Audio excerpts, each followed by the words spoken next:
भारती के साथ कथित दुर्व्यवहार का मामला अब गंभीर होता जा रहा है। इस मुद्दे को लेकर विभिन्न पत्रकार संगठनों का एक प्रतिनिधिमंडल एसएसपी से मिला और पूरे मामले की निष्पक्ष एवं उच्च स्तरीय जांच की मांग की।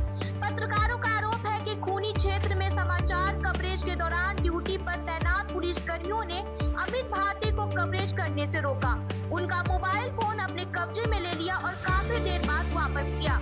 साथ ही ये भी आरोप लगाया गया है कि मोबाइल में मौजूद घटने से जुड़े वीडियो फुटेज को डिलीट कराया गया, जिससे स्वतंत्र और निष्पक्ष पत्रकारिता प्रभावित हुई। प्रतिनिधिमंडल ने मांग की है कि यदि जांच में किसी पुलिसकर्मी की भूमिका दोषपूर्ण पाई जाती है तो उसके खिलाफ सख्त कार्रवाई की जाए।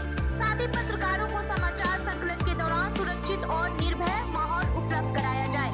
पत्रकारों ने चेतावनी दी है कि यदि समय रहते उचित कार्रवाई नहीं हुई तो इस मुद्दे को जिला स्तरीय समिति की बैठक में उठाया जाएगा और प्रेस क्लब ऑफ इंडिया के साथ साथ मानवाधिकार आयोग में भी शिकायत दर्ज कराई जाएगी।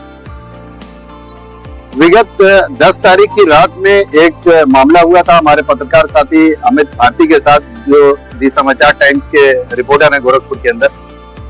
वो रात में कवरेज करने के लिए कोतवाली थाना क्षेत्र में गए थे। वो एक विवादित पोस्टर का मामला था जिसको कवरेज कर रहे थे। उसको कवरेज करने के बाद उनको ये ज्ञात हुआ कि शायद जिन्होंने वो लगाया पोस्टर उनकी गिरफ्तारी होनी है, और ये पता चला कि खूनीपुर इलाके से कहीं से गिरफ्तारी होनी है। खोजते हुए वहां पहुंचे और वो इनको लोकेशन में मिल गया, वहां पर गिरफ्तारी हो रही थी।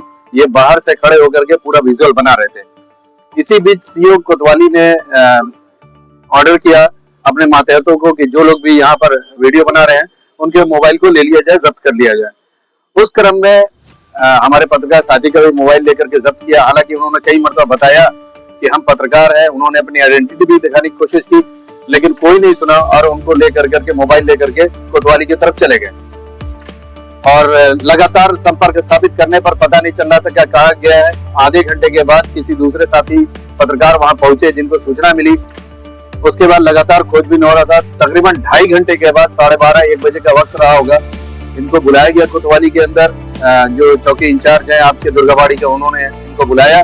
बुलाने के बाद इनके मोबाइल में बायोमेट्रिक लॉक लगा हुआ था, उस लॉक को उन्होंने खुलवाया। खुलवाने के बाद वो पर्टिकुलर फुटेज को उन्होंने डिलीट करवाया, कि जो गिरफ्तारी के वक्त की जो फुटेज थी उसको डिलीट करवाया। सवाल ये है कि अगर किसी पत्रकार के साथ अगर वो पत्रकारिता कर रहा है और निष्पक्ष वो रिकॉर्डिंग कर रहा है तो क्या इस तरह का कृत्य सही है? जिसको लेकर के कहीं ना कहीं जब हम लोगों ने चौकी इंचार्ज से संपर्क किया तो उन्होंने साफ डिनाई कर दिया कि मोबाइल हम लोगों ने नहीं लिया। लेकिन साथ में उनका ये भी ऑफिशियल स्टेटमेंट था कि हाँ, मोबाइल बरामद वहीं से हुआ और इनको हैंडओवर किया गया है।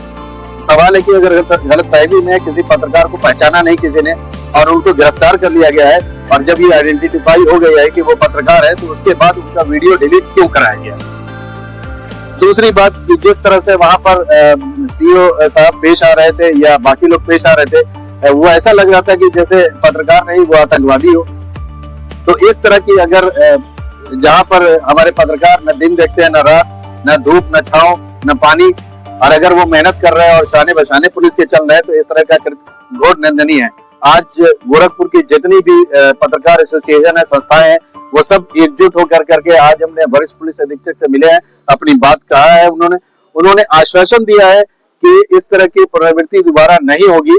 साथ में हम लोगों ने एक रिक्वेस्ट जरूर किया है कि जितने भी आपके चौकी इंचार्ज हैं उनको ये इंस्ट्रक्ट कर दिया जाए कि अगर इस तरह से कोई पत्रकार हमारे साथी अगर कोई कवरेज कर रहा हो तो पोलाइट वे में बात करें या फिर इस तरह की हरकत न हो।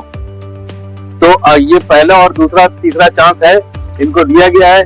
अगर इस पर कोई कार्रवाई नहीं होती और इस तरह की अगर फिर से पुनरावृत्ति होती है तो आने वाले समय में बड़ा आंदोलन होगा और स्टेट लेवल पर इसकी डिमांड रखी जाएगी।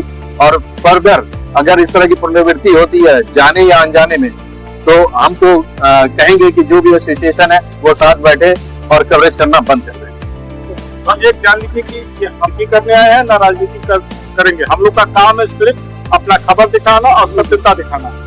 बस आप सारे सहयोग आए हैं, जैसे इसमें सारे पत्रकारों का इंडियन प्रेस एसोसिएशन, पत्रकार एकता संघ, भारतीय पत्रकार सुरक्षा परिषद, ग्रामीण पत्रकार एसोसिएशन, ऑल इंडिया पत्रकार एकता संघ आए हैं। इसके लिए आप सबका बहुत बहुत धन्यवाद। Thank you.